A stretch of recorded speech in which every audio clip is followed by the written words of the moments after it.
Welcome दोस्तों, आप सभी का स्वागत है आपके अपने चैनल पर। तो आज हम बात करेंगे कि एक ऐसा कत्ल जिसने कि पंजाब का सारा अंडरवर्ल्ड ही बदल दिया।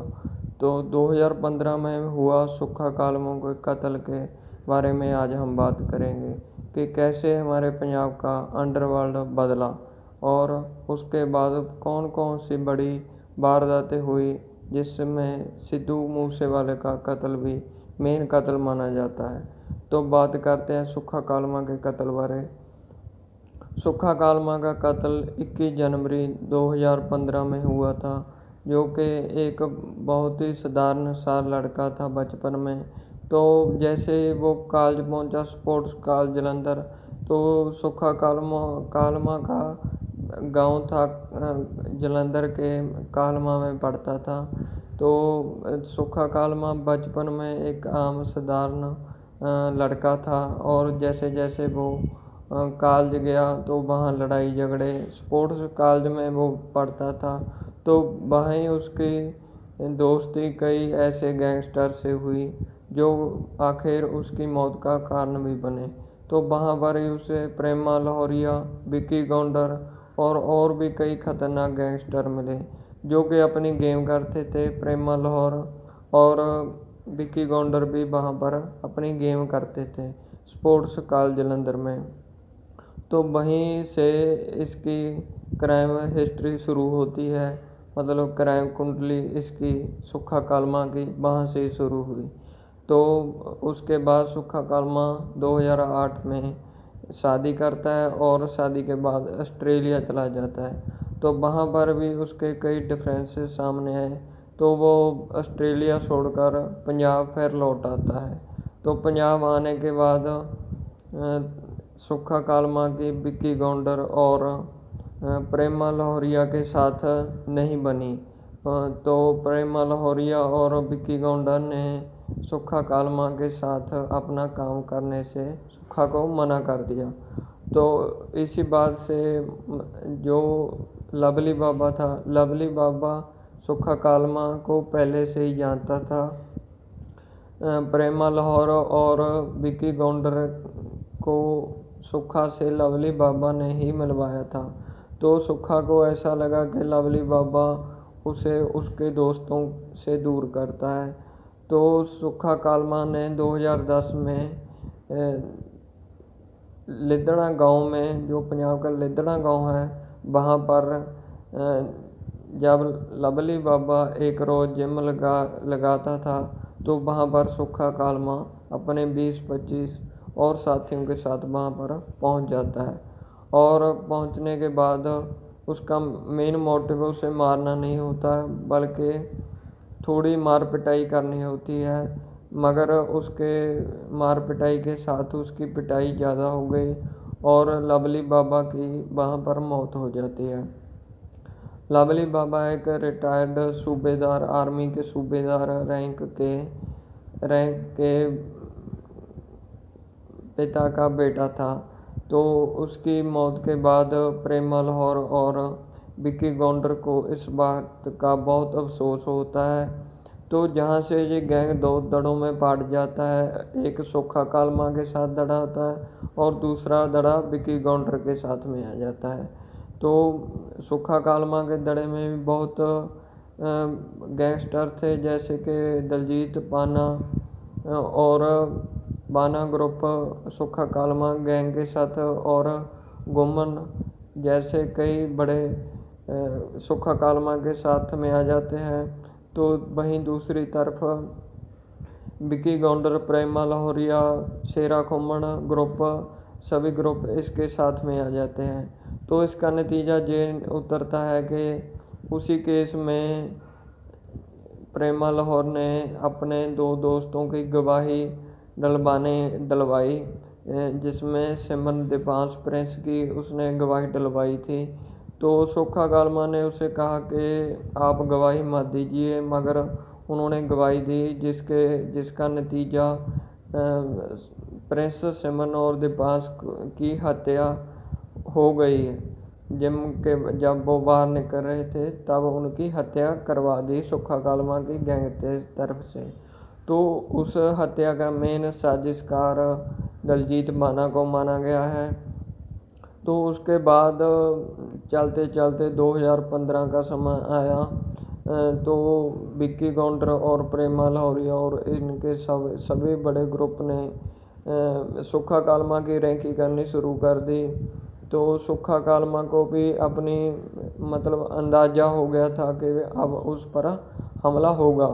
तो सुक्खा कालमा ने भी कई सारी पिटीशन दायर की कि उसकी सिक्योरिटी बढ़ाई जाए और उसको खतरा है हमले का। तो उसने अपने कई दोस्तों के साथ भी शेयर किया। जिस दिन सुक्खा कालमा को पेशी पर मारा गया उसी दिन वो जेल से आ नहीं रहा था। उसको अंदाज़ा था कि उस पर हमला होगा। तो सुक्खा कालमा को उस दिन सुक्खा कालमा की जलंधर में पेशी थी और वो नाभा की हाई सिक्योरिटी जेल में बंद था।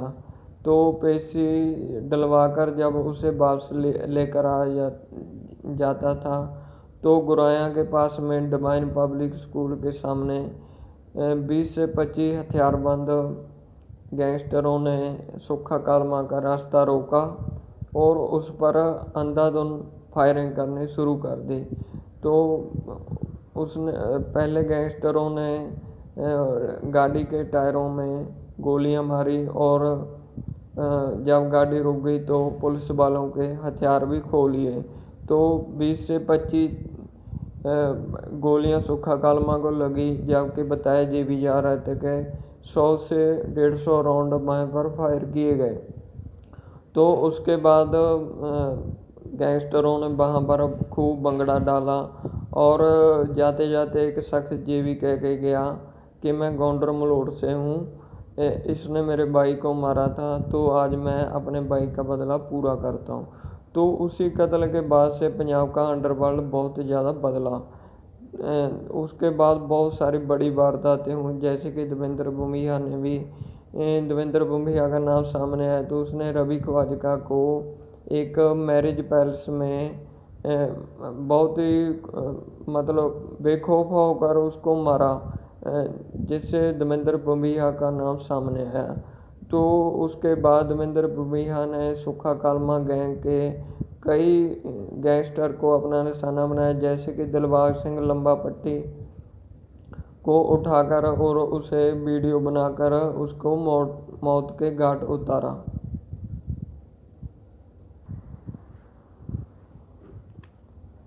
तो उसके बाद विक्की गौंडर को पकड़ लिया गया है, जो सुक्खा कालमा मर्डर केस का मुख्य मुलजिम था।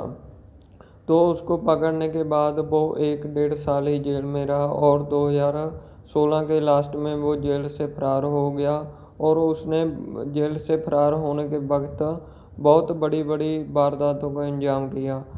तो maximum security high jail Nabha को तोड़कर वो एक फिल्मी अंदाज में फरार हुआ, जिससे बहुत सारे लोगों को उसमें घायल हो गए।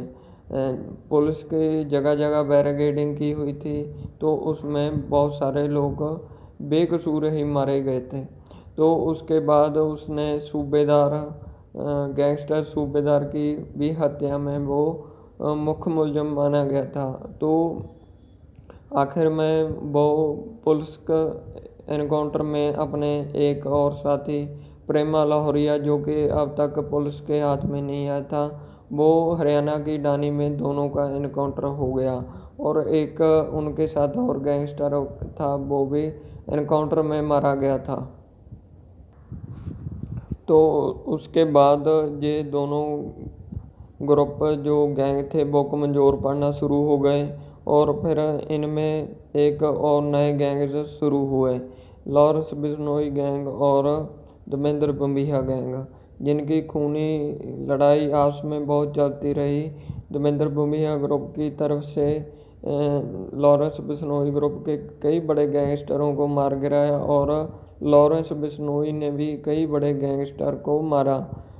लॉरेंस बिश्नोई के साथ एक और बड़ा गैंगस्टर जिसका नाम आता है जग्गू भगवानपुरिया, जिसने कि राणा कंदोवालिया जैसे बड़े गैंगस्टर और गुरदीप पहलवान जैसे बड़े गैंगस्टर को मौत के घाट उतारा। तो उसके बाद लॉरेंस बिश्नोई का नाम बहुत हाईलाइट हुआ और देवेंद्र भूमिया ग्रुप भी बहुत हाईलाइट ग्रुप माना जाता है। तो उसके बाद कबड्डी खिलाड़ी बहुत ही नामवर ग्लेडिएटर संदीप संधू ग्लेडिएटर का कत्ल हुआ है।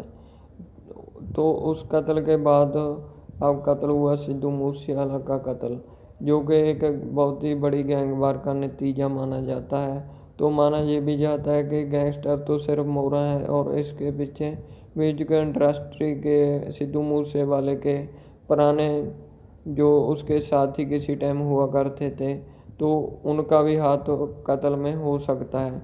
तो आप ये देखिए कि 2015 में हुए कत्ल के बाद उसने उस एक कत्ल ने कैसे इतनी बड़ी अंडरवर्ल्ड की दुनिया को बदल कर तब्दील में कर दिया।